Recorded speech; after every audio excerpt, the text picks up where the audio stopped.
Hi there, I'm Donnelly from RotoBaller, and it is time to talk about those Week 5 starts and sits at the tight end position. But before we do, I have a couple public service announcements to make. First, remember, plenty can happen between Monday and Sunday. We record this video on Mondays. Sunday when we have kickoff, so many things can go down. Injuries happen, people come back from injury.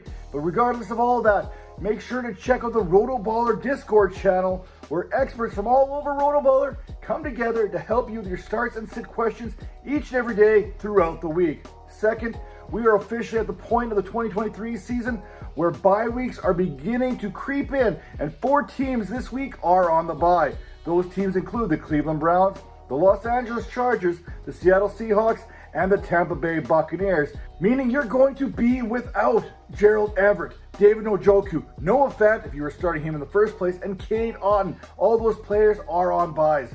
With that being said, here are a few tight ends that you should be starting in week number 5. Starting with Tyler Higbee of the Los Angeles Rams taking on the Philadelphia Eagles. Looking back to last week, Higbee saw 11 targets against the Indianapolis Colts, a game in which he would haul in 5 of those targets for 64 yards and produce 11 fantasy points, which, as you know, is good enough to be a top 12 fantasy tight end any given week. This week, Higbee draws a favorable matchup against the Philadelphia Eagles, a team that is allowing almost 16 fantasy points per game to the position and have allowed over 230 yards and 3 scores throughout the first 4 weeks. When the Kobe Dean on the IR, that leaves Zach Cunningham and Nicholas Morrow to match up on opposing tight ends, and the league has taken advantage of that so far this season. Another tight end to start this week is Dalton Kincaid versus the Jacksonville Jaguars. We are still waiting for that Kincaid breakout performance, and you know what? This could be the game right here. I may have accidentally turned this into a Dawson Knox type game. Hopefully not. Hopefully this works out for Kincaid, but I've already spoken it into existence. Now, after allowing 261 yards and 2 touchdowns this season to tight ends, Jacksonville, they find themselves as the second worst team in fantasy when it comes to defending the position, allowing 16.8 fantasy points per game. It's not like Kincaid has been invisible this season. Last week, he caught 4 of 5 targets. Unfortunately, those only resulted in 29 yards. But again, this is a game against the Jacksonville Jaguars, so you're going to be starting whoever you have at tight end. Next up on the tight end start list is Logan Thomas of the Washington Commanders taking on the Chicago Bears. Chicago is the 13th easiest matchup for opposing tight ends, allowing 11.43 fantasy points per game. They've also allowed 177 yards, and those numbers are actually kind of tainted a little bit as Adam Troutman kind of factored into the equation, and he did absolutely nothing last week. Thomas caught all 3 of his targets against the Eagles last week, finishing with 41 yards, and came up about 4 yards shy of a touchdown early in that second quarter. Against this Bears defense, the Commanders offense, it should click early and often, leading to more opportunities for Thomas. Thomas actually went into week number 4 averaging 9.3 fantasy points per game, and he put up 7.1 against the Eagles, so you know what you're getting when it comes to Logan Thomas. Another tight end that maybe you don't always know what you're going to get is Tyler Conklin, but one thing you do know what you're going to get is fantasy production against the Denver Broncos. After watching what Cole Kmet and how he did this Broncos team dirty last week, how can you not be starting Tyler Conklin against this defense? Denver has already allowed 227 passing yards and 3 touchdowns in just 4 games to the position. But all I can think about is Cole Kmet's 27-point performance last week. Now, to Conklin's credit, he and Zach Wilson connected on all 4 of the targets, leading up to 58 yards and a respectable 9.8 fantasy points against the Kansas City Chiefs just a week ago.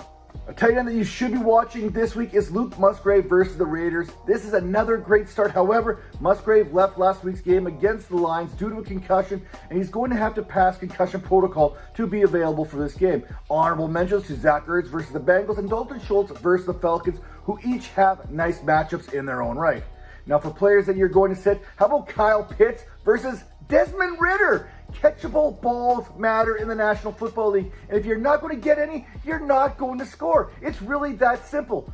Arthur Smith, he's already gone on record as saying that Ridder will remain the starter in Atlanta, so right now I can no longer recommend Kyle Pitts or Drake London for that matter.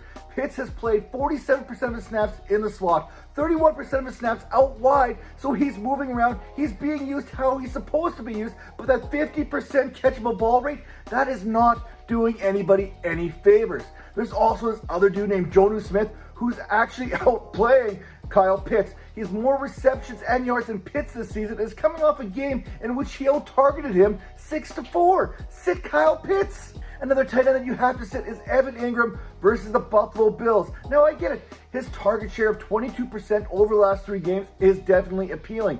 Ingram actually sits second just behind Christian Kirk in that Jaguars pecking order, so there is a possibility that he could be that outlier when it comes to tight ends facing this Bills defense that has allowed the second fewest fantasy points to the position so far this year.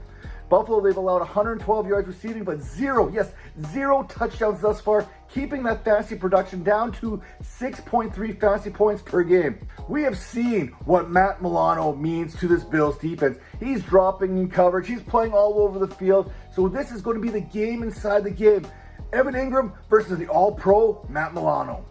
And finally, you're also sitting Cole Kmet versus the Washington Commanders. Hey, Kmet, he had a huge week against the Denver Broncos and really nobody saw coming.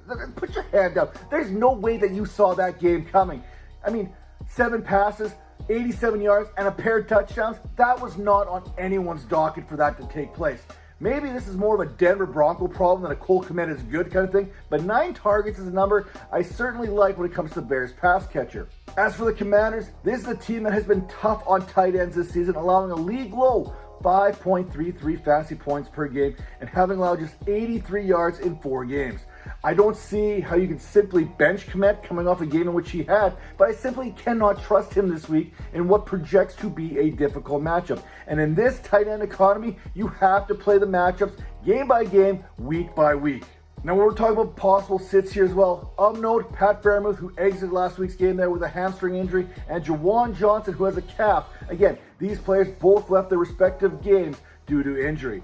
Once again, week 4 tight ends you are starting are going to be Travis Kelce, TJ Hawkinson, Mark Andrews. If they're healthy, you're starting these guys each and every week. You really can't afford not to. That being said, start Tyler Higbee versus the Eagles. 11 targets last week. He faces an Eagles team that is allowing the 5th most fantasy points to the position. Dalton Kincaid is another start, looking for a breakout game against the Jaguars team that is allowing nearly 17 fantasy points per game. Logan Thomas faces a Bears team that has struggled on the defensive side of the ball, and this Commanders offense looked pretty darn good against the Eagles last week. Tyler Conklin versus Denver. Did you see what Cole Kmet did? Enough said. Who am I sitting? Kyle Pitts versus anyone as long as Desmond Ridder remains under center. Evan Ingram versus Matt Milano and the Buffalo Bills. There are better matchups out there than this one. And finally, Cole Kmet is a sit versus Washington. It is never a good idea to chase points, especially against the best defense in fantasy against the position. And that is your tight end must-start, must-sits for week number 5. Be sure to like and subscribe to our RotoBaller YouTube channel for plenty more great fantasy analysis.